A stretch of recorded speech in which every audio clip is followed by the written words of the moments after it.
Good evening. Welcome to the July meeting of the Bismarck Board of Park Commissioners. I will call the meeting to order and ask Julie to call the roll, please. Commissioner Gilbertson. Here.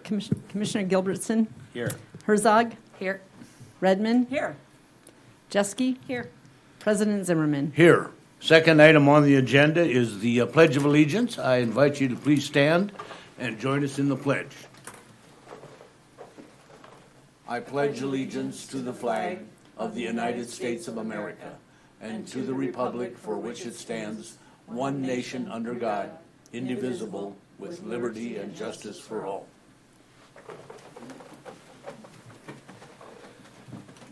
Thank you. Third item on the agenda is approve the agenda for this evening's meeting. Do I have a motion? So moved. Second. Motion by Commissioner Gilbertson, second by Commissioner Redmond for approval of the agenda. Julie, if you'll call the roll, please. Commissioner Gilbertson. Aye. Herzog.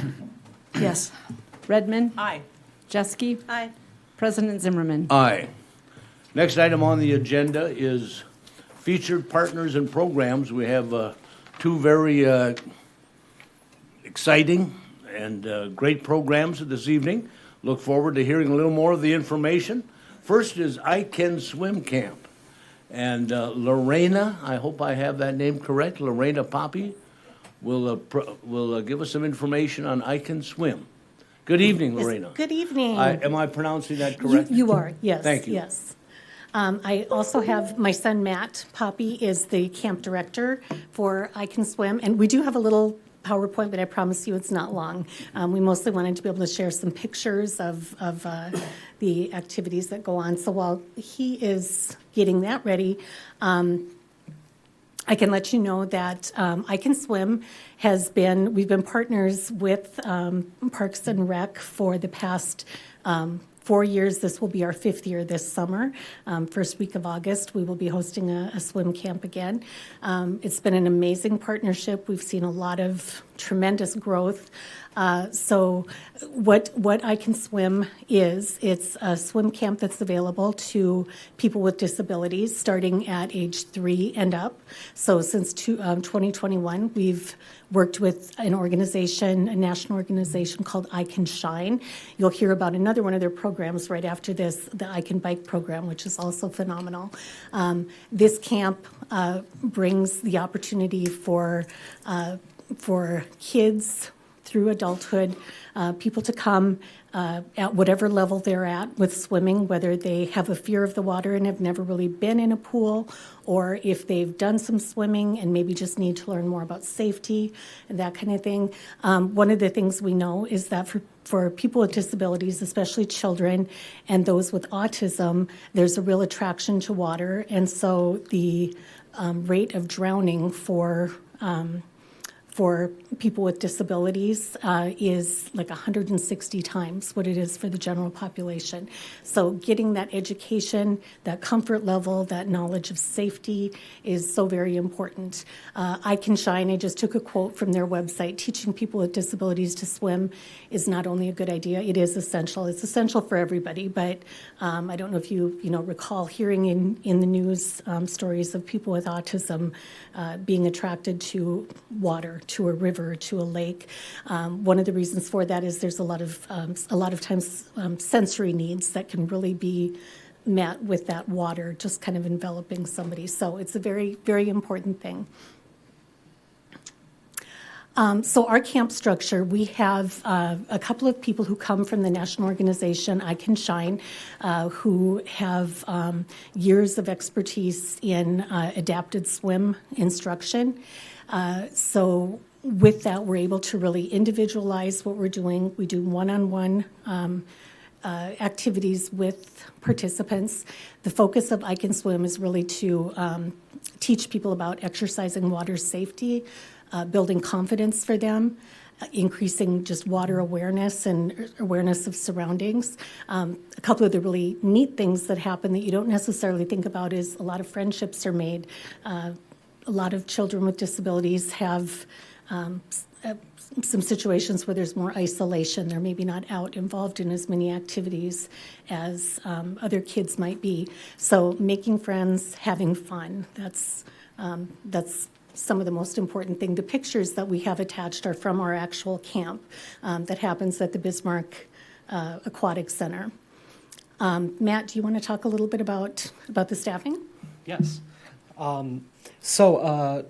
As Lorena said, our camp is led by instructors from I Can Shine, and they are instructors who are certified with adapted swimming instruction, so they know how to work with children with disabilities of all different kinds of disabilities and different abilities. What the camp is set up to do is make sure that they are able to teach our volunteers how to work with these kids, how to provide a very safe environment. And then from there, the volunteers work one-on-one with the individuals. So all of our volunteers are able to give that direct attention to these individuals. And one of the reasons that is so important is, a lot of families with kids with disabilities, they're kind of hesitant to get their kiddos in like a group lesson setting because their kid needs that direct attention. If you have one teacher with 8 different kids, that teacher won't be able to pay attention to that one child with disabilities. So having volunteers for the one-on-one thing is crucial.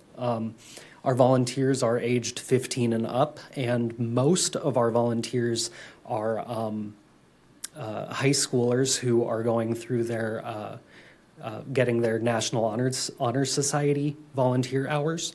And they have, we are on our 5th camp this year. Over the past 4 years, we've had some outstanding volunteers who they take to it right away. They really show a passion for working with the kids and even become involved in these kiddos' lives outside of swimming.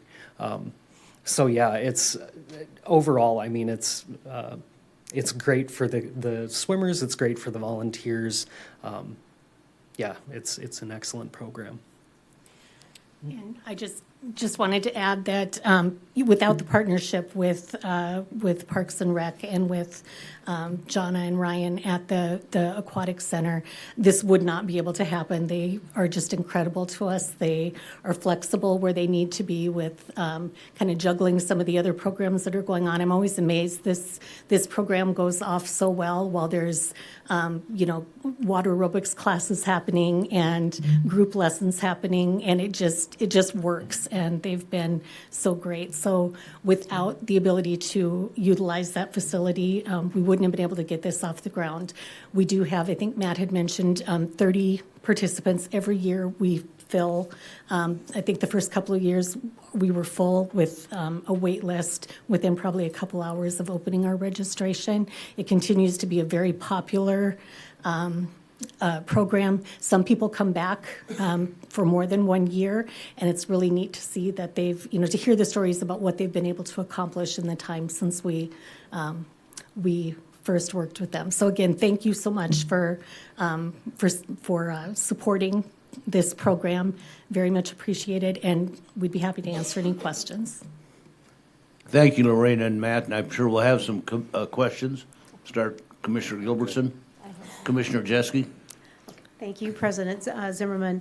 So I saw a little Poppy's Promise, so I'm guessing there's a little bit of, I'd love to hear your story. What drew you to this, Lorena and Matt? Why did you become involved? So Poppy's Promise is an organization that I started about 8 years ago to provide supports and services to kids, young adults, families who are dealing with disability-related issues. I've spent my whole life working in the disability arena, either through a provider or I was an advocate with the state with protection and advocacy for about 12 years. And I got to a point where I had some really strong visions of what I would like to see happen. And a lot of it is trying to fill the gaps of, if somebody is falling through the cracks in the service delivery system, or if there's a program that isn't out there. Swimming is one that we actually were encouraged by Roxanne Romanek with Designer Jeans to look into this. Matt is a swim coach. He was a competitive swimmer throughout middle school, high school, bringing his passion into it for the swimming part of it. He, through I Can Shine, has become an adapted swim instructor. So he actually does one-on-one swim instruction for families and kids too. So I think it's just that always kind of looking for the need and looking for ways to accomplish something without having to, break the bank. So, Well, yeah. thank you for all that you do. Thank you. You know, a lot of people would just walk away and think it's someone else's issue or problem to work with, and the fact that you have put all of your, or poured such passion into this, thank you so much for doing this. Thank you.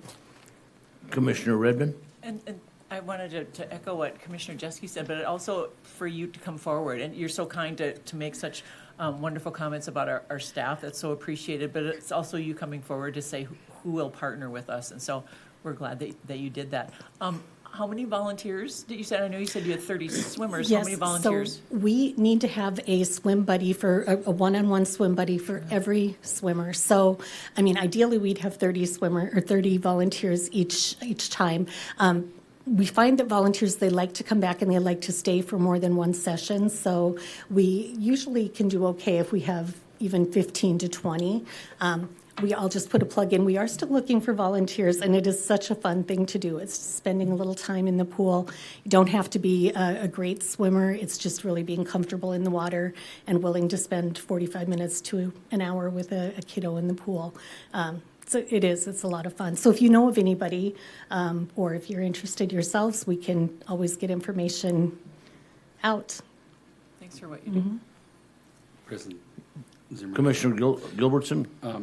Yes, and I too, again, would just like to add and say thank you. And I mean, in my real job, I work in a school setting, and we have, in my school, we have pretty significant population of kids with needs, and and when you mentioned fall through the cracks, unfortunately, nowadays it seems people with disabilities, and whether it be physical or other needs, it seems like they don't fall through the cracks, they're pushed into the cracks, and it's nice and it's awesome to see that programs like this and individuals like you step forward and provide those things that are necessary. And I mean, and like you said, I mean, it can be a matter of life and death, especially living in this community where water is readily accessible and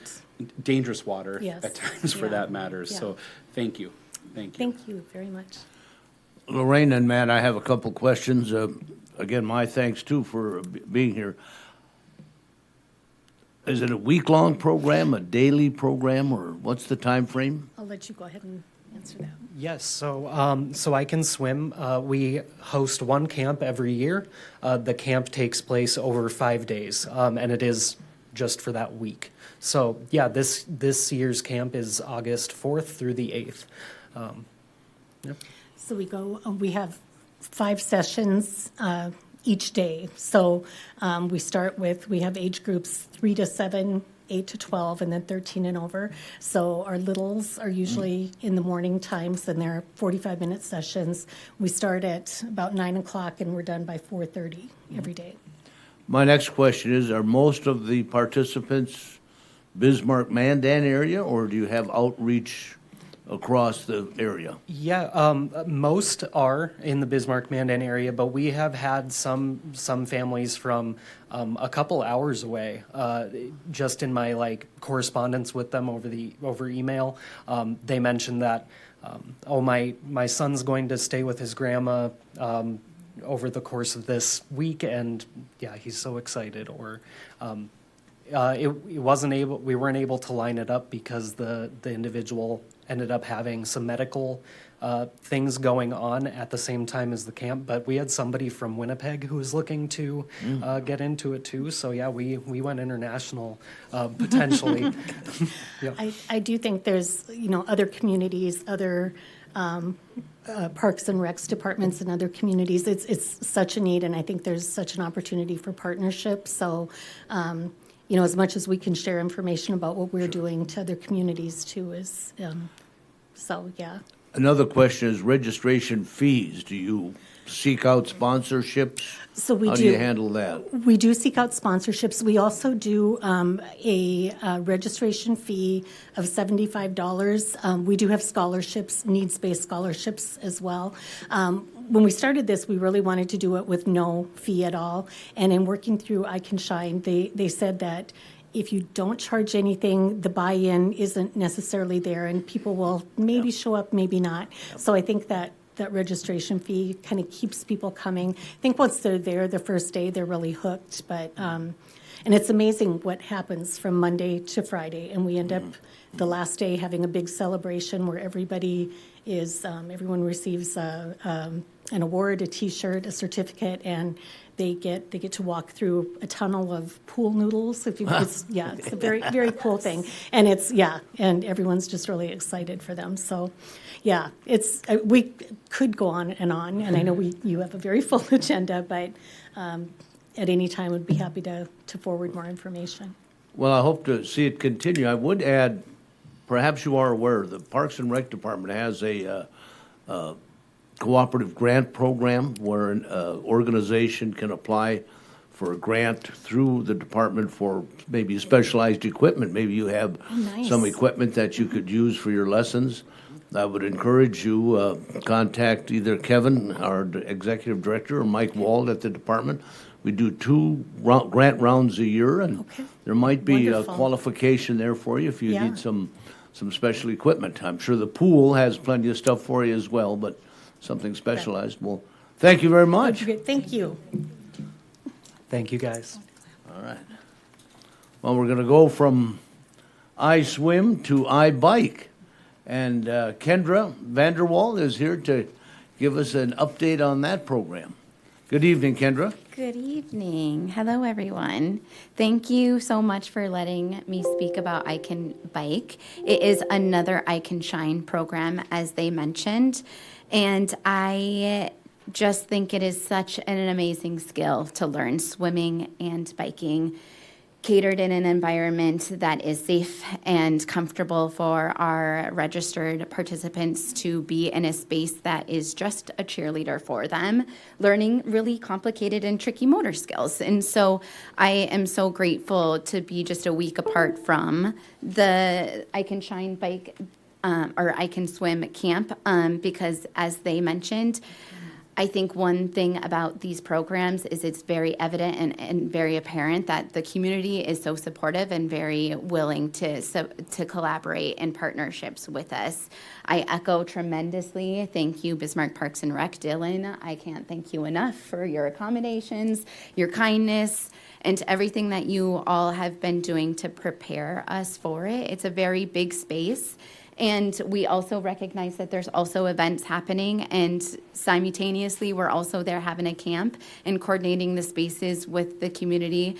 And it's just been such a smooth, very amazing process. So thank you, Dylan, and thank you everybody who's allowed us to use the BFW space. But a little bit about the I Can Bike camp. It's really similar. It does run Monday through Friday. We do have 4 sessions that run. They are 75 minutes long, and we have 1 registered rider along with 2 volunteers, and that is for safety reasons that we go alongside the bike to make sure that the participants feel very confident and safe on their bike. The goal is hopefully that they can ride the bike that they bring with them to camp after the camp is done, so that they can kind of get the skills earlier in the week, and then hopefully can take that home and be successful with it. It's a kind of a graded camp in that initially in the picture you'll kind of see they ride tandem at first, and they bring their bikes in, and there's a bike technician that helps adjust the bike to meet the rider where they're at. And then as the week goes on, the supports of the bike are faded and the spotters are added to make sure that they feel safe and confident in the different paths that we have. Initially, we start inside the building, and then by the end of the week, Thursday, Friday, we're hopeful that we can take them outside to kind of practice in different kind of settings. With that being said, this year we currently have 5 in the first 2 sessions and then 4 in the second 2 sessions. So we're riding around that 18, 19 mark, just confirming with a few more. So hopefully we'll have a nice full camp. We also need volunteers. That is a hot commodity for our first session and our third session, because we need about 40 volunteers then to kind of help. But again, the community has been so supportive in signing up. We have had that success also with the high school students. We've had volunteers sign up that have been their parents of riders in the past, or just volunteers in the past that have loved the program and just wants to continue to give back. We are able to fund this camp every other year with a partnership with the Our Place Motorcycle Club that helps do a Bikers for Bikers fundraiser every year. And with their support, we were able to raise roughly $11,000 this year, which allowed us to primarily fund the camp and offer scholarships as well. So again, just amazing sponsorships and partnerships that we've established. And this will be our 8th year in doing so. So it's fun to see the partnerships that continue to support and then new ones that arise too. So we have, not next week, but the following week. So we are offering our camp July 28th through August 1st in Bismarck here. We too primarily have most of our registers from the Mandan Bismarck area, but we do have both volunteers and riders that are coming from a couple hours away. But yeah, what questions can I answer for you? Questions for, I don't know why I got that on my mind here I'm today. in the legislature now. Okay. Commissioner Herzog? Oh, thank you, President Zimmerman, and thanks so much for being here. Yeah. I was kind of curious about the equipment needs that you have as Yeah. well. I would assume that just looking through here, there's kind of some interesting things because they're bringing their own bike. You're sort of Yeah. adapting it and then taking those pieces away. Yeah. Good for equipment? Is that a big need and cost for you all? Typically, I Can Shine organization does bring in their equipment to help adapt. They make the equipment there that they specialize with. So the majority of the materials is the space that we need. We do ask families to bring the bike with the hope that they can take it home. And then Ann Carlson is helping supply the helmets. So those are our big things. And then we give awards at the end. So that's our big kind of equipment pieces. So we're sitting pretty good on that piece of things. Mm-hmm.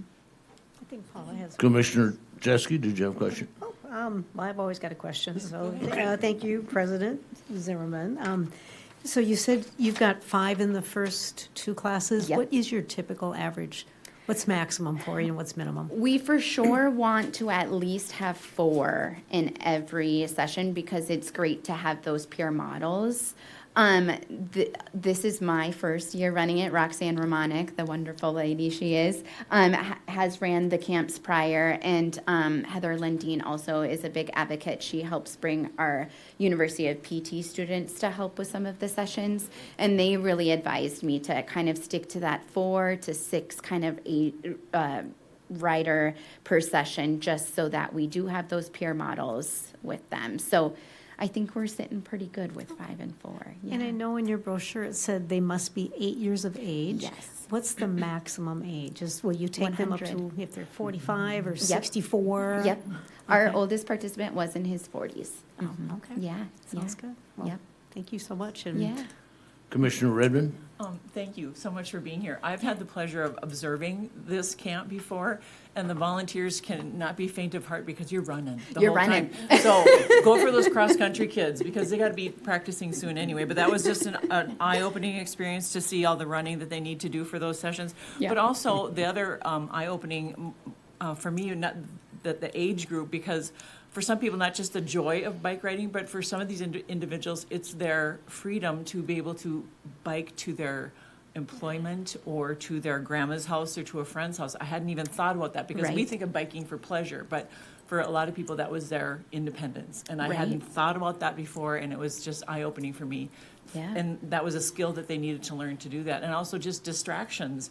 And that was, there was advertising around the rim, and it was good for them to learn that because they wanted to stop and, no, you can't, to look at that sign. It was good for them to learn because on the streets, there are distractions of signs and traffic lights and people and things like that. And again, an eye-opening experience for me to see what was happening with all the volunteers and the campers. And so thank you for giving people both joy of riding and the freedom to get to where they needed to go. So so many skills. Yes, self-confidence, social skills, because you want to ride with your bikes, leisure, health.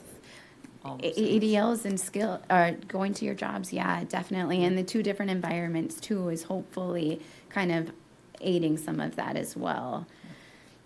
Thank you so much. Yeah, thank you.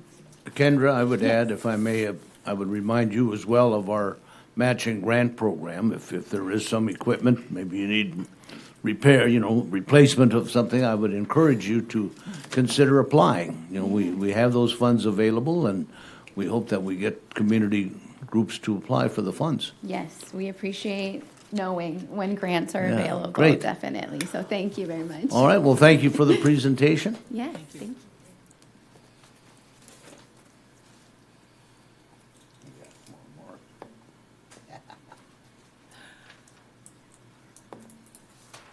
Give me a minute here. Yeah. Well. Come on. Yeah. I'm trying to be techie here and I can't be. Okay, item 5, we have a number of bids to consider. Our first one is the Tom O'Leary Golf Cart Path Project. We have a representative here this evening to give us an update on that. And I know bids were opened this afternoon, so we're going to have, this is like a quick turnaround here for bids. Good evening. Good evening, President Zimmerman, Commissioners, Executive Director Putfell. I'm here to present the bid results for the Tom O'Leary Cart Path project. Bids were open today. There were 4 bids.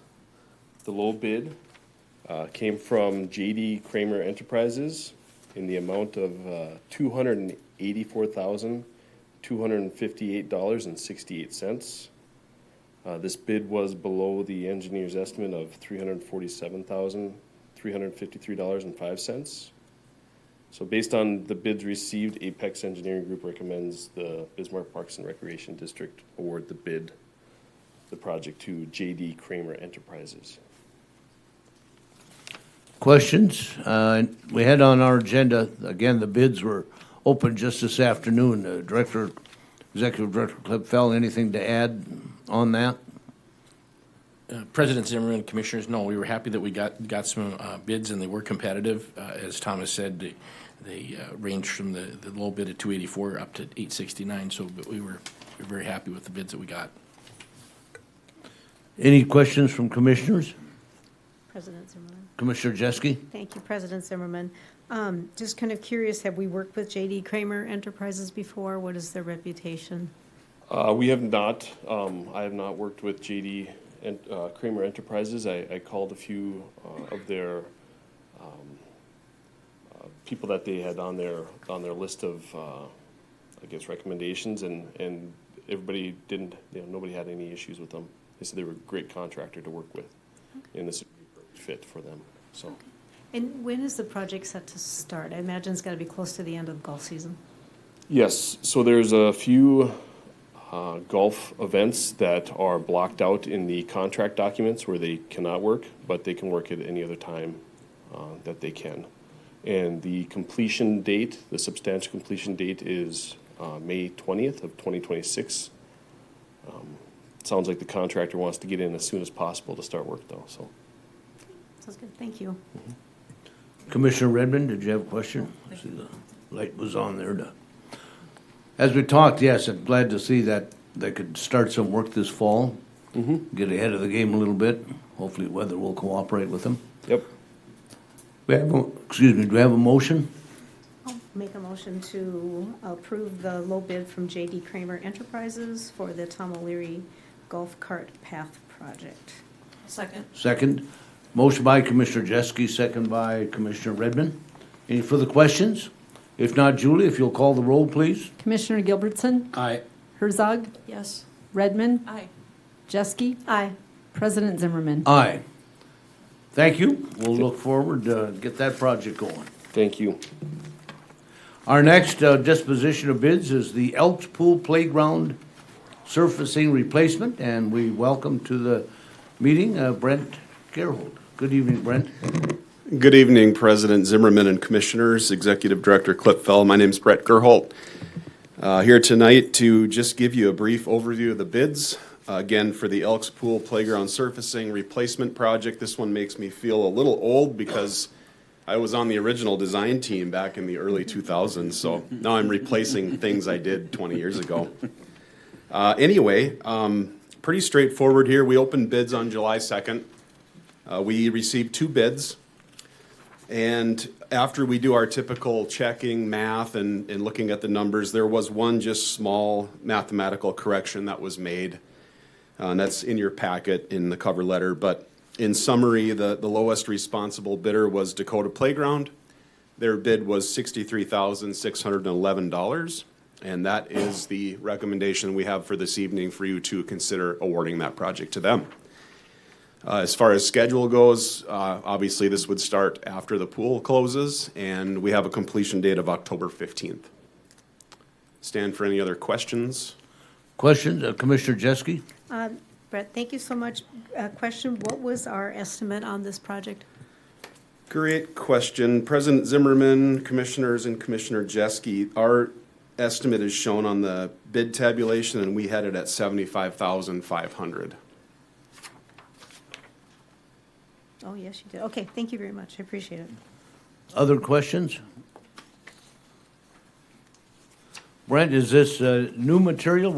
I know we're replacing. Is it same that we have there now or a different product? It's the same product, so what you have there today is a rubber surface, and I brought a sample if you'd like to see what this looks like in cross-section, but they're basically going to take up this entire section. They will have a little bit of scope of work to level off the base course that's underneath this, and then they put this material back in. And unfortunately, we don't consider this to last as long as the first one did, so fingers crossed that this next one lasts as long. It's about 20 years that's been in, so really nice product, pretty maintenance-free, and then when they're done installing it, we do some testing to make sure it passes G-Max ratings for head injuries and things that meet the specs, so that's all included. But I'm happy to hand this around so you can see what it looks like. I'd like to see Yeah. it, Brent, yeah. And then I take it the product that's there is just discarded? There's no further use of that? No, there's really nothing else you can do. There's no warranty on it. It doesn't meet any kind of spec, so it will likely go to the landfill unless there's something we can work with Executive Director Klipfel on for anything that he might need for. I can't imagine what that would be, but yeah. Yeah, I was just saying, Director Cliff Falcon. Well, Brent, thank you. And I know that this may not be with this project, the bid, but the playground equipment is there. Do you have to move that up and take it off-site or move it over to replace this surfacing, or just out of curiosity? President Zimmerman, Commissioners, no, that equipment will just be protected from damage and scuffing and things, but it'll stay in place. The staff at Bismarck Parks had reviewed that equipment. It's in good condition, so no need to replace that at this time. Thank you. Commissioner Gilbertson. President Zimmerman, I get 2 questions. What will the color be, blue? I believe the color will be blue. Yep, and it's a 50-50 blend, so when you look at those granules, 50% will be black and 50% will be blue. Cool. Yep. And the second one is, so you'll be back in 20 years to... I hope not. I hope not. Okay. So, President Zimmerman, I would make a motion that we award the contract to Dakota Playground in the amount of $63,611 for the Elks Pool Playground resurfacing. I'll second. Motion by Commissioner Gilbertson, second by Commissioner Jeske. Any further questions? If not, Julie, if you'll call the roll, please. Commissioner Gilbertson, Aye. Herzog, Yes. Redmond, Aye. Jeske, Aye. President Zimmerman. Aye. Thank you, Brett. Our next bid awarding discussion is for the General Sibley Park Electrical Project. We have a representative from Apex Engineering here to give us the lowdown. Good evening. Good evening, President Zimmerman, Commissioners, Executive Director Clipfell. My name is John Klein. I'm with Apex Engineering. We were asked to go ahead and rebid the electrical RV pedestals for the very west portion of General Sibley Park. The project was originally bid as an alternate bid back in August of 2021. At that time, the district did not have the funds to do both the eastern or the middle section and the very west section, which this project was. So that was put on hold until last fall, beginning of the spring. We resurrected the project, went through, redid code evaluation, and then prepared plans to put out for bid, which is the project in front of you today. It consists of replacement of one electrical feed point and 12 RV pedestals, which will be upgraded from a 30 amp receptacle to the more modern 50 amp single phase receptacle for the bigger RVs. And then also include new electrical conductors underground. So we bid the project back on the 8th of July. There were 5 responsive bidders. The lowest one was Fetzer Electric, which we recommend awarding to in the amount of $141,000 even. It came in underneath the district's budget and also the engineering estimate of $200,000. I guess at that time, if you have any questions. Commissioner Herzog, I'm going to get you up there I could yet. be governor soon. Thanks so much, and I'm glad to see we're going to, the 50 amp. I know we see it with Street Fair, you have like the 30 amp, and they have to, these trucks and RVs and food trucks and things are just taking so much more power right now, which is great. And I'm super happy to see more than 2 bids, which is great. So thank you so much for pounding the pavement. Appreciate it. You bet. Other questions? I guess I Commissioner. would just like to mention, I mean, it's very rare that we see, 5 bids come in and they're all under the engineer's estimate. That's nice to see, so. Yeah, Commissioners, we're hoping it's a trend that continues. It's been a very painful 5 years from the engineering side of things. My question usually is, what's the timeline or our time schedule here for this project? President Zimmerman, we gave the contractor 2 windows for construction. One would be after Labor Day and before November 15th or freeze up, and then another construction window after April 15th, but before Memorial Day. Good. So with discussions with Executive Director Clipfell, we felt that we would entice more contractors to bid if we had a completion date that was further out in the springtime, and then that would ultimately reduce our costs and entice more bidders at the same time. Good. Well, thank you for that. I know you hear that often, that we put out bids and they're busy, or, we get caught in that, so it's great to have that for the campground too, get that done. Any other questions? If not, a motion? President Zimmerman, I would move that we award the contract for the Phase 2 of the General Sibley RV pedestal installation to Fetzer Electric in the amount of $141,000. Is there a second? Second. Commissioner Herzog seconds. Any further discussion? If not, Julie, if you'll call the roll, please. Commissioner Gilbertson, Aye. Herzog, Yes. Redmond, Aye. Jeske, Aye. President Zimmerman. Aye. Thank you. right, We'll thank look you. forward to getting the campground fixed up.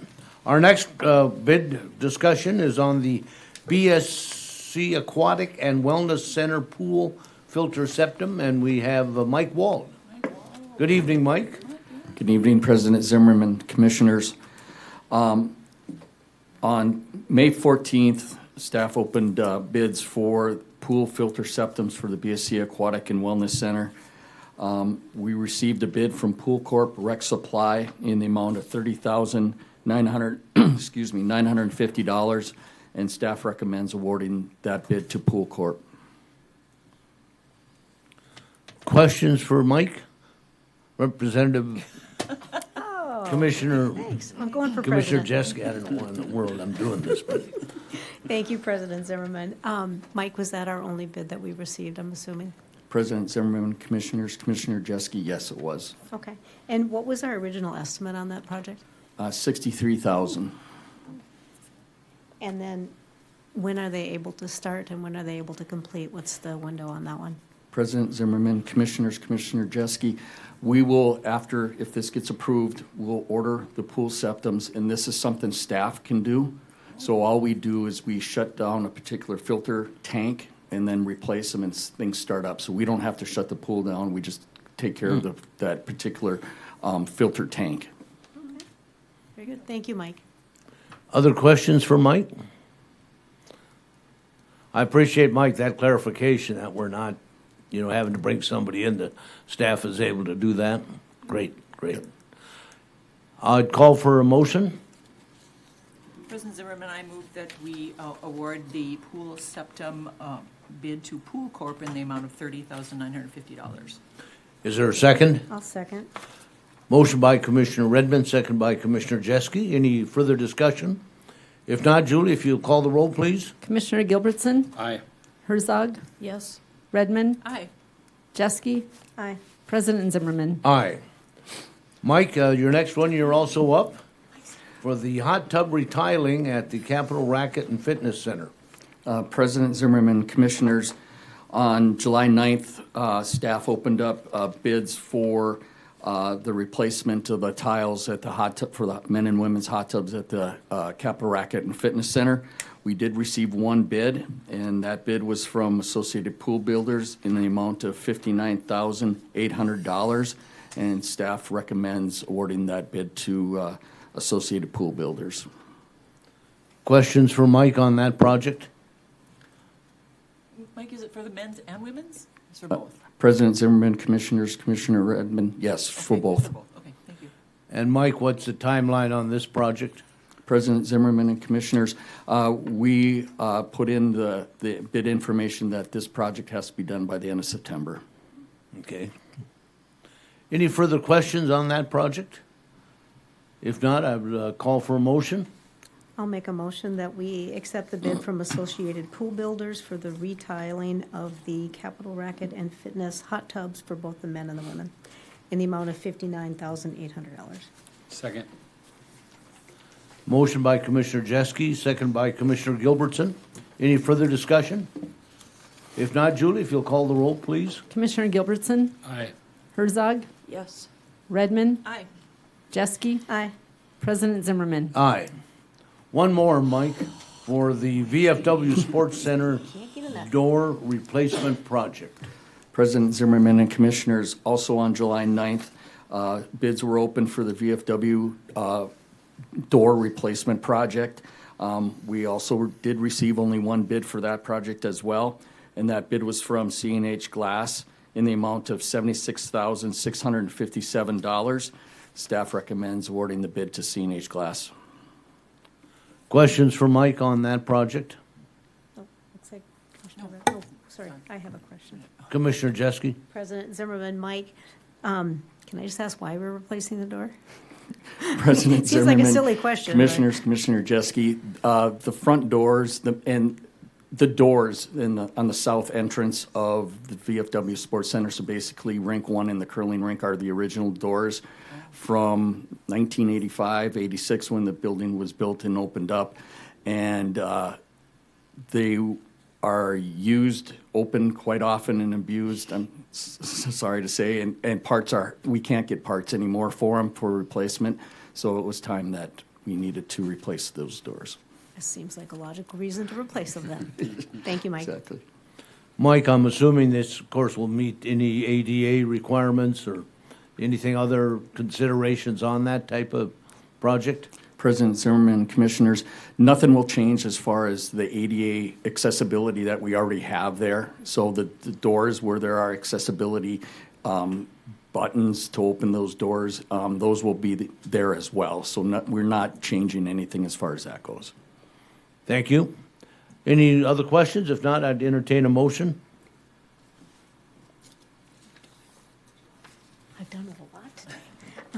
I'll make a motion that we accept the bid from C&H Glass in the amount of $76,657 for the replacement of the VFW Sports Center doors. Second. Motion by Commissioner Jeske, second by Commissioner Redmond. Any further discussion? Just that it's 40 years of watching 9-year-olds go through there with hockey bags. Hopefully these stand up for a long time. 40 years, yeah. Nice. Julie, if you'd call the roll, please. Commissioner Gilbertson, Aye. Herzog, Yes. Redmond, Aye. Jeske, Aye. President Zimmerman. Aye. Thank you, Mike, and I know that we've been going through a lot of bids here with the district on various projects, so my thanks to commissioners working with staff, working with our consultants and other staff members to get these bids ready. I failed to mention earlier for the I Swim and I Bike Camp to thank our staff for working with them. I know commissioners mentioned that, but it's great to hear that we're doing the best we can to work with those groups. You know, later tonight, we're going to approve the budget. I don't know that that'll make any difference in salary adjustments or not, but thank you. I mean that sincerely, of course, that these projects, these camps don't happen without our facilities and our staff to be involved. So thanks to all of you. Our next item is consideration of the public comment policy update. A reference back to the Senate bill passed in the last legislature, Senate Bill 2180. I'm going to turn to our legal counsel, John Ward. Yeah, thank you, President Zimmerman, commissioners. So before you, you have my memorandum, you have a copy of Senate Bill 2180, and you also have a red line edit to our request to appear policy. The changes that are being made before you to our existing policy are listed in the bullets there. So the topics are restricted to the agenda of the current scheduled meeting and one preceding meeting. That public comment shall be restricted to 5 minutes per topic. The requesting party must provide his or her name and address, and the individual's address is an exempt record. Those are the changes that we're making to our existing policy. We did adopt a policy nearly 20 years before the legislature implemented this, so I mean, I applaud you guys for doing so, and your predecessors as well. I think it's been important to this board that we've always provided an opportunity for public comment. And then the only other change is that we're changing the title of this from request to appear policy to match with the legislation, and calling it the public comment policy. I'd be happy to answer any questions. Thank you, John, for that work. And if there are commissioners have questions for John, I know he's also worked with our executive director on this memoranda as well. But this is a good time for discussion. Any questions, comments? Commissioner Herzog? Commissioner. Oh, thank you, President Zimmerman. And thanks, John. I know there was a lot of discussion on this at the legislature. I went back and forth quite a few times about, should it be limited to agenda items and who can speak and things like that. I think I've mentioned to Kevin that I'm always open to having it as simple as possible for the public to comment. So any barriers that we can take out of the way would be beneficial. I know it says that they have to request to be here in writing like 24 hours ahead of time or something like that. If that was ever something this board wanted to look at and just allow it like the city does, I would be open to that. I know we're not necessarily changing it tonight, but what the city does is you get up, you obviously write your name and address down. You have a certain amount of time, and it has to be on the agenda, excluding public hearings. So I just don't know that people pay a lot of attention. They might miss a window, or if they want to speak, and hopefully they would be respectful when they do so. But those are just my comments. I'm glad to see that it passed, and any opportunity we have to have good public comment would be great. Other thoughts from commissioners? President Zimmerman. Commissioner Gilbertson. I mean, I would just like to say thank you to the legislature for affirming 20 years after the fact our policy. And I mean, I am having been here, I think prior with the old policy and I can affirm that it was not always the case. And we, you know, this policy, our current policy is a direct result of that. You know, I do think that public comment is what makes the civic engagement. And I know all of us do take a lot of public comment. It might not be here at the podium in front of the camera, but you know, it's I'm glad that we do have ours the way it is, because you know there have also been instances where you know I just don't want to get into a situation where somebody comes and demands us to take action right now, which we can't and we won't, because that's not how it works. But no, I mean I'm glad that our council has affirmed also that, you know, we are in good standing with that and do allow people to come. So thank you. Other comments, questions? I would add that perhaps all of us have read cities and other political subdivisions across the state have worked on addressing this issue. Mm-hmm. And it's interesting how some are handling it to allow, you know, that evening or that day of the meeting that someone can appear before the board. We have that flexibility, as I understand. The presiding president of the board could allow someone to speak. My experience in many boards is, you know, sometimes that there's not a lot of value to that. They're expecting immediate action, and I think our board is correct in affirming our stand that we would certainly take comments, but we're not going to debate the issue. We're not going to necessarily make a motion that night or an action that night. So I appreciate John's work on this. Any other comments? If not, I would look for a motion to say this now is our policy for the Bismarck Park District. I move that we adopt the public comment policy update as provided. And I'll second that. Motion by Commissioner Redmond, second by Commissioner Jeske. Any further discussion? If not, Julie, if you'll call the roll, please. Commissioner Gilbertson, Aye. Herzog, Yes. Redmond, Aye. Jeske, Aye. President Zimmerman. Aye. Our next item on the agenda, let me back up again. Thanks, John, for that work. Appreciate it. Our next item on the agenda is the storm cleanup review. And David Mayer. Good evening, Dave. Good evening, President Zimmerman, Commissioners. Going to pull up a little PowerPoint presentation. I came with pictures. It must be bad then. Well, as they say, a picture is worth 1,000 words. So I'll just let you look and I won't have to talk. I'm just kidding.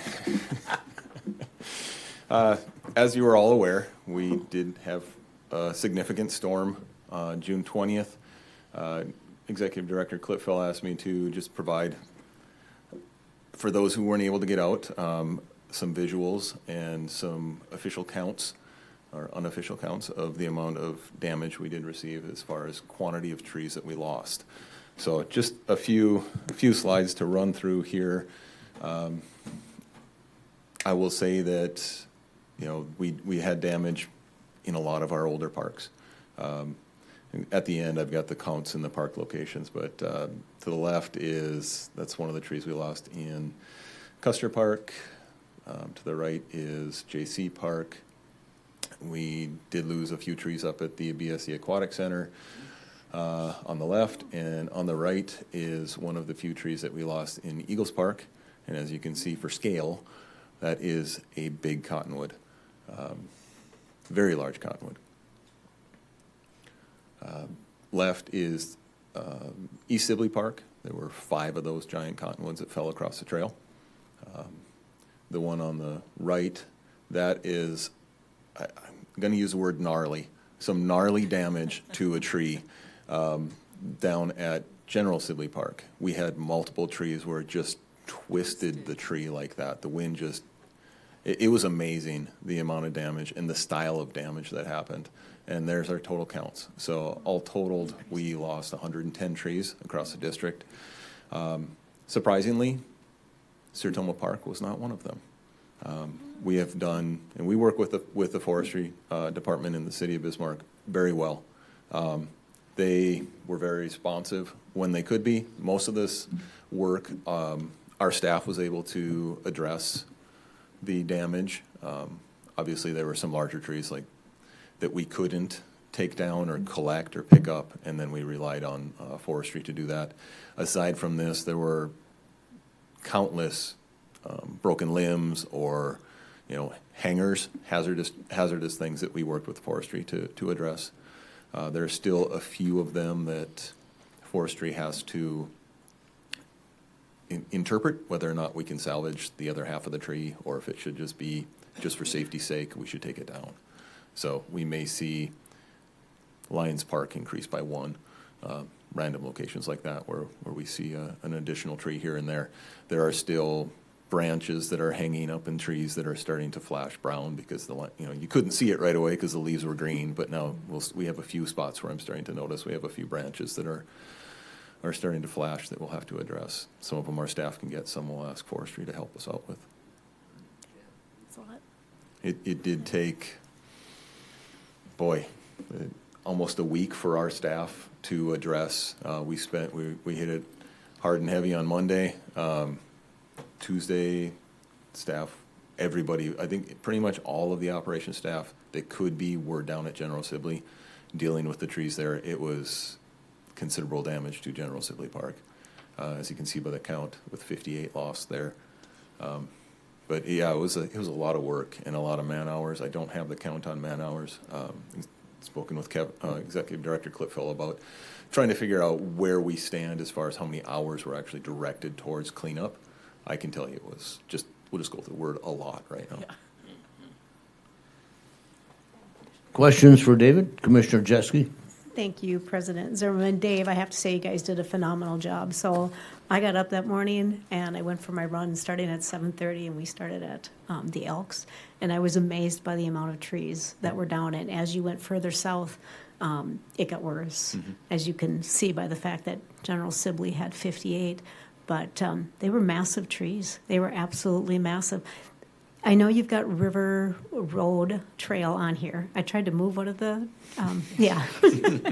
me and another 60-year-old woman tried to move the tree. It wasn't happening. That was crossing the trail.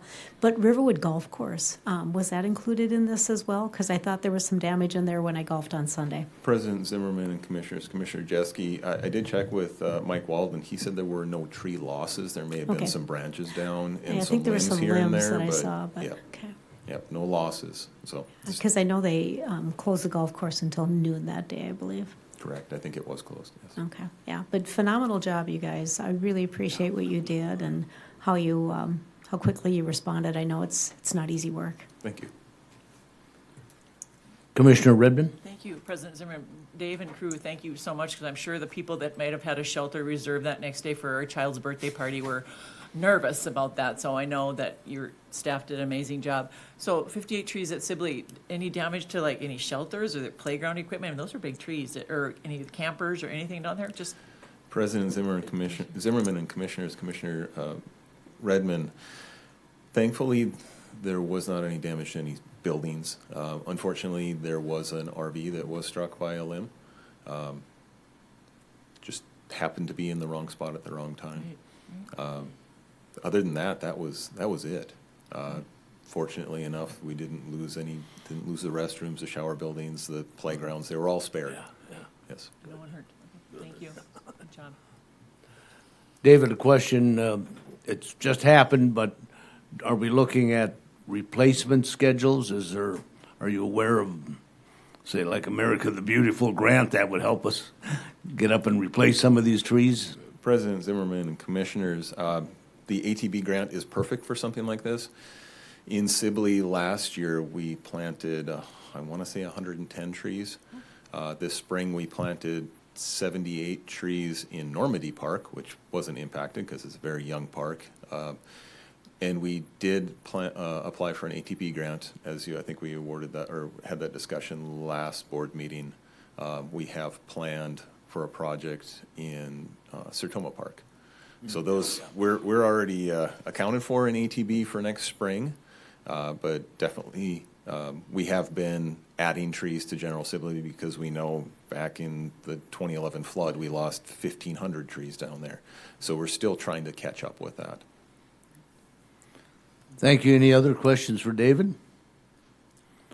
Thank you, David. Appreciate it. Let's hope we don't have some more storms yet this year.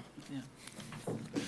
All right. Our next item is perhaps the major item on tonight's agenda is the introduction of the 2026 operating budget. And Kathy is here to present. Good evening, Kathy. Good evening, President Zimmerman and Commissioners.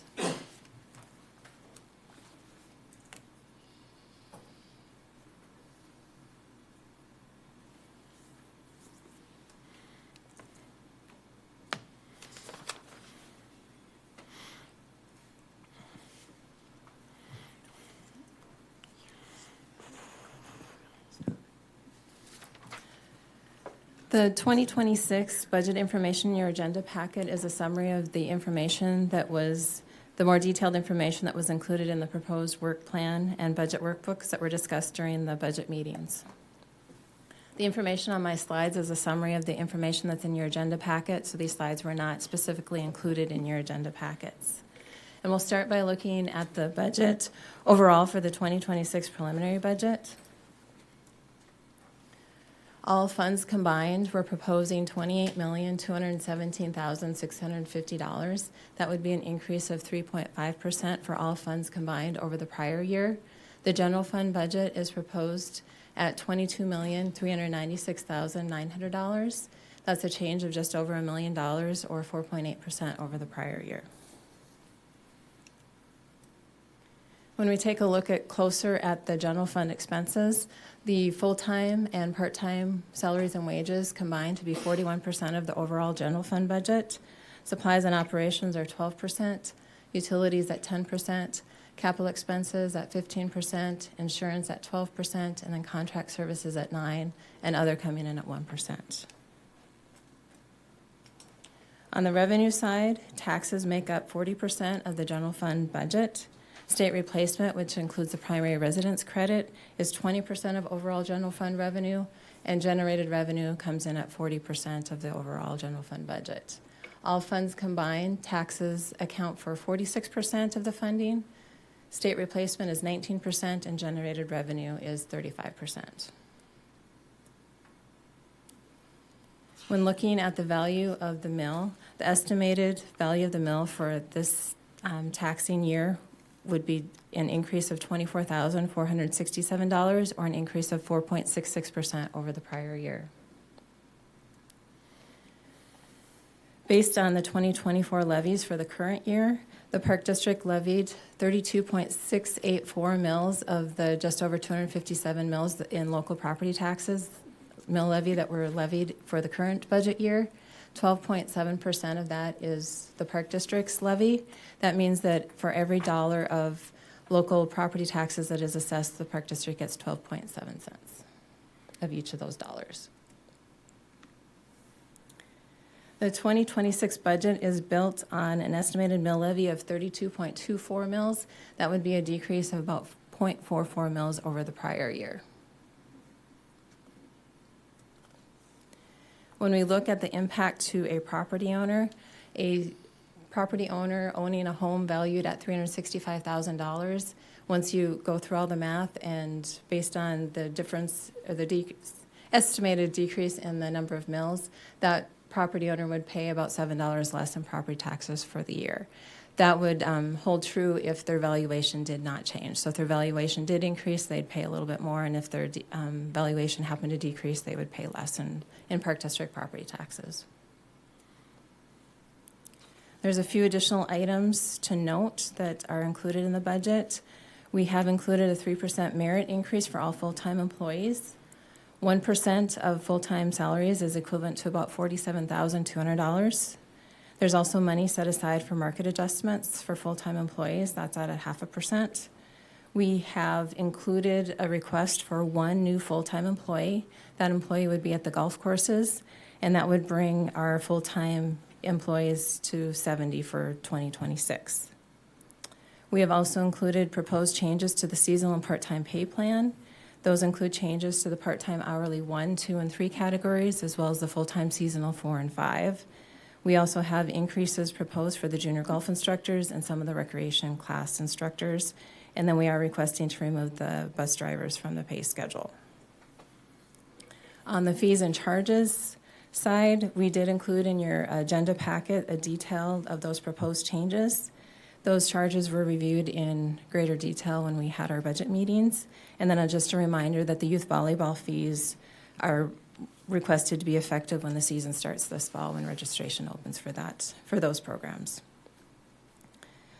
Then we have finally the long-term liabilities. The Park District is scheduled to pay down just under $3.6 million in principal in 2026. That concludes my overview of the 2026 preliminary budget. Are there any questions for me? Commissioners, questions on budget? Commissioner Herzog? Thanks, Kathy and Kevin and everybody. A different year to do budget with the state changing some stuff.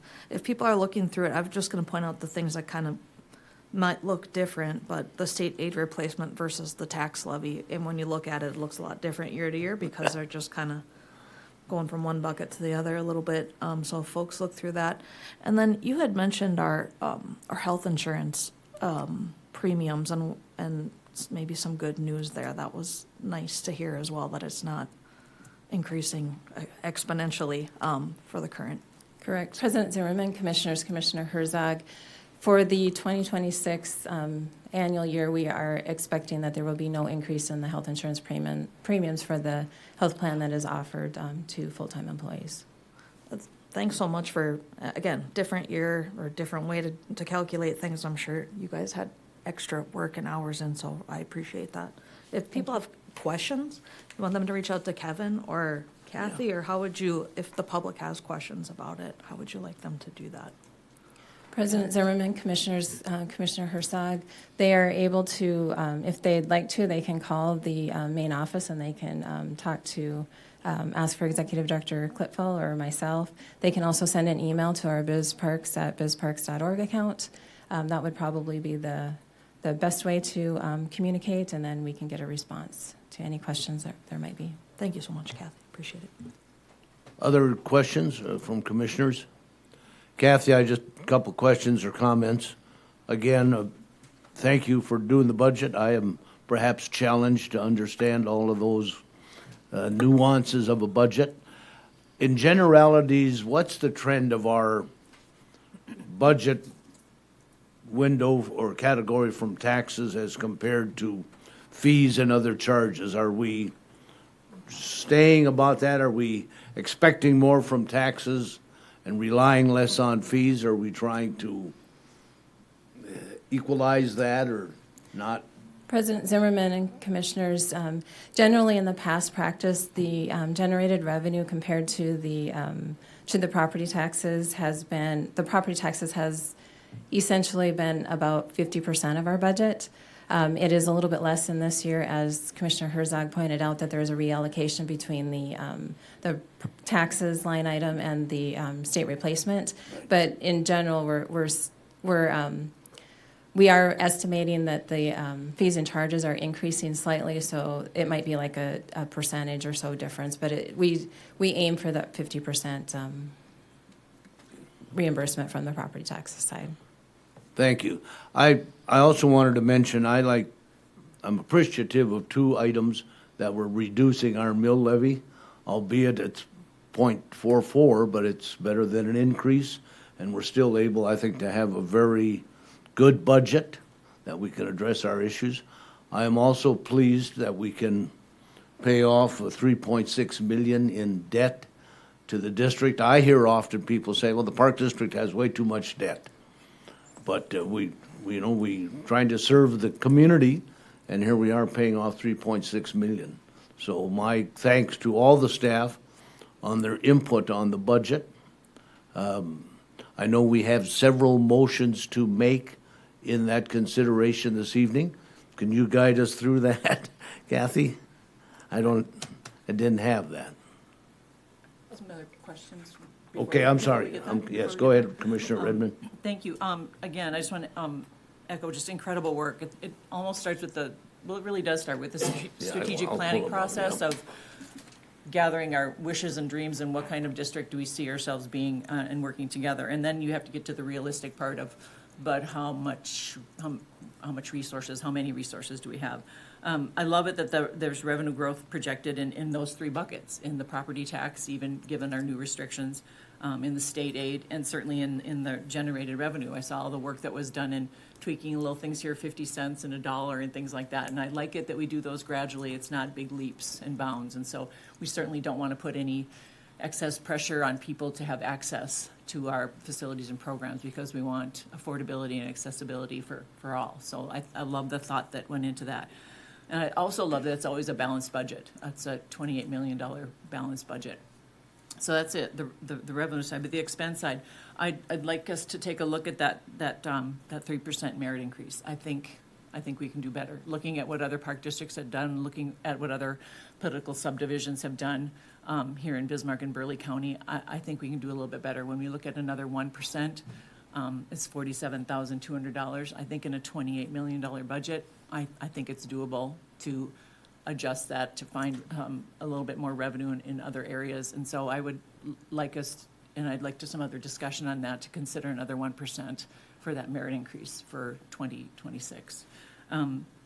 So I think that would be something that I would like to see us discuss as possibility before we get into any motions for accepting and things like that for 2026.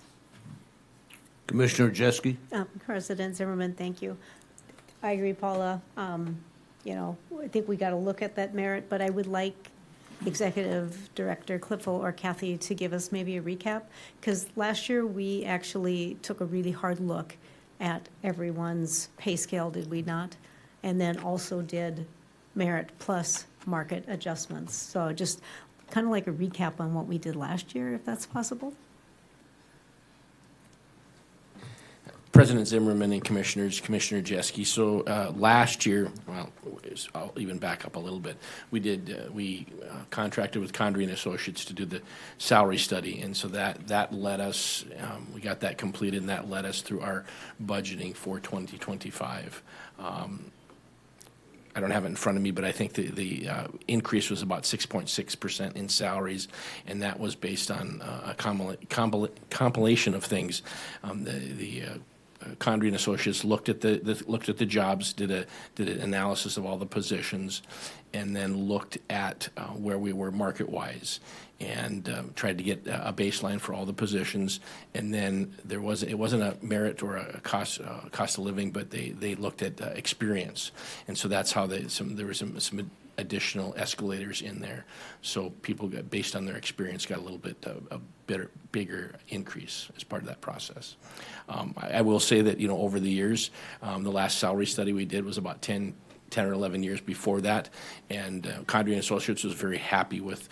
We didn't have huge jumps to make to get back to the market, and so that's a credit to the board and the staff for over years to just trying to keep up with the process as we went through that. So I think that's just a credit to us that we've had some consistent growth. And I understand. I mean, the cost of living is expensive, and shrinkflation is making a big impact on people.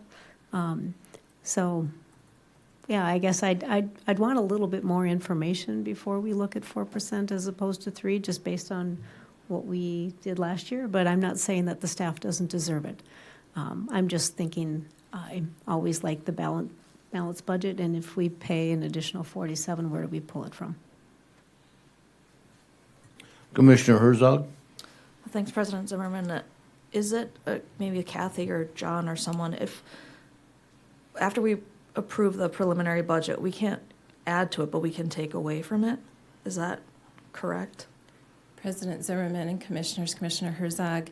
So what that is referring to when you hear you can't increase it, but you can decrease it, is your property tax levy. So the budget resolution that is in the agenda packet to be approved, that would be set, the maximum would be those levels. There might be some adjustments depending upon where the final calculations of that 3% legislative cap comes in, but there would be no option to increase that. You can always decrease it, but you can't increase it.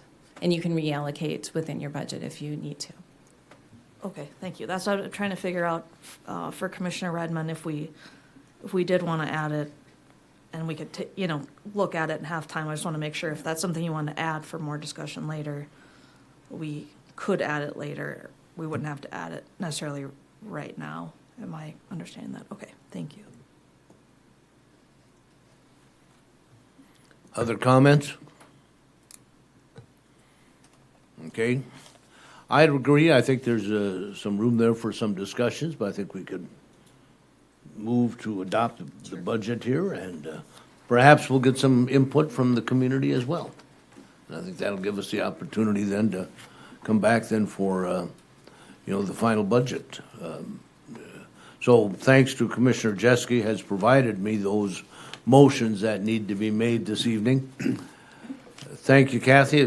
No further questions for Kathy.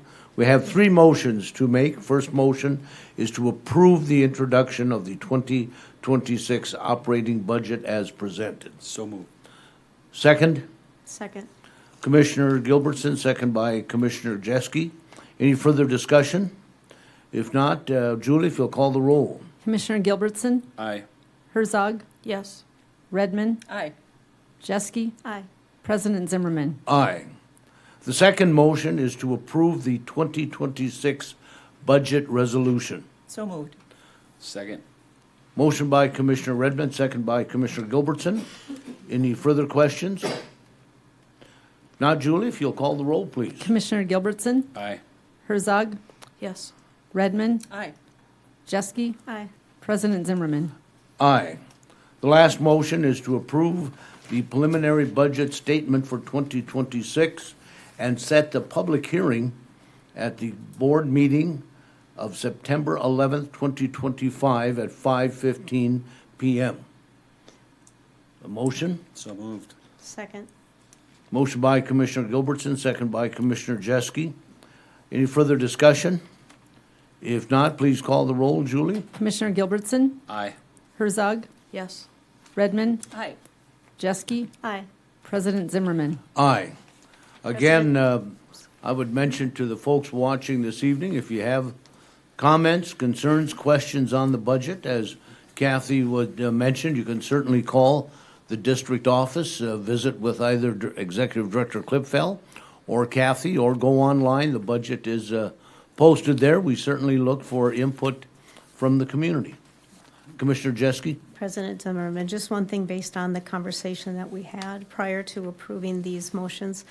Would it be in our best interest if Kevin or Kathy would put together a compilation of the salaries over the past couple of years, and then also if we could also look at that Condrey report, just so that we can make an educated decision on what we should do with salaries? So I'll make a Commissioner Jeske? motion. Okay, I agree with you, so I was going to ask for a motion. I'll make that motion. Second. Second. Motion by Commissioner Jeske, second by Commissioner Redmond. Any further discussion? Julie, are Oh, you? hang on. Kate. Sorry. Oh, Commissioner Herzog? President Zimmerman, could we also, and this doesn't have to be in the motion, but as we met, in our budget groups, could we do that again after we get that information, so we can ask any questions of Kathy and Executive Director Klipfel, kind of like we did when we went through the budget Okay. holders? Okay, thank you. Julie, do you have that motion correct there? Just make sure we're squared. I do. All right, if no further discussion, Julie, if you'll call the roll. Commissioner Gilbertson, Aye. Herzog, Yes. Redmond, Aye. Jeske, Aye. President Zimmerman. Aye. Good discussion, and we look forward, again, I hope folks in the community will ask the questions. We need to have folks' input on what you want for the budget for the Park District. The next item on the agenda is the consent agenda. We have a number of items there, and of course, any item can be removed from the consent agenda if so wished, and talk of them individually. Please allow me to go through those. We have the consent agenda includes consideration of the June 19, 2025 board minute meetings. Request board authorization to apply for destination development grants, 2 grants for the Paul Wachter Aquatic Complex and Municipal Ballpark. Consideration of agreements, there's a number of them listed. They are for 2 years for the Bismarck Hockey Boosters Ice Arena, Bismarck Figure Skating Club for ice arenas, Capital Curling Club for ice arenas, Bismarck Public Schools for ice arenas, Bismarck Sports Group, that's the Bobcats, for ice arenas, Bismarck Sports Group, again, the Bobcats for advertising, and the Bismarck Public Schools for BSC Aquatic and Wellness Center. Next item on a consent agenda is consideration of a real estate purchase agreement for Lot 2, Block 1 of the Hay Creek addition. And the last item on the consent agenda is request authorization to participate in a cooperative purchasing program. Any commissioners wish further discussion or removal of any of those items? Sorry, I will move to approve the consent agenda as presented. Second. Is there a second? Second. Motion by Commissioner Jeske, second by Commissioner Redmond. Any further discussion? If not, Julie, if you'll call the roll, please. Commissioner Gilbertson, Aye. Herzog, Yes. Redmond, Aye. Jeske, Aye. President Zimmerman. Aye. Before we adjourn this evening, I want to make note of this. This month is Parks Month, and we have a full agenda of activities, and I thought it'd be a good time to just mention this weekend. Activities include a tennis challenge at the Sertoma Tennis Complex. There is a free movie out at McDowell Dam. So hopefully, folks, if you're looking for something to do this weekend, on Saturday, just a reminder, maybe rent one of the bicycles at the cycle program, all the stops around town at the Aquatic Center, Cottonwood Park, Peace Park, and Sertoma Park. You can all rent a bike and get out and around the trail. So there's a full schedule of events for the month of July, and I would encourage folks to go online, take a look at all the events that the staff in the district has put together, and enjoy our parks. If not, next item is the approval of the bills. So moved. Motion by Commissioner Gilbertson, second by Commissioner Jeske for approval of the bills. Julie, if you'll call the roll. Commissioner Gilbertson, Aye. Herzog, Yes. Redmond. Aye. Jeske, Aye. President Zimmerman. Aye. President Zimmerman, could I give a kudos? I saw you grab that gavel real fast.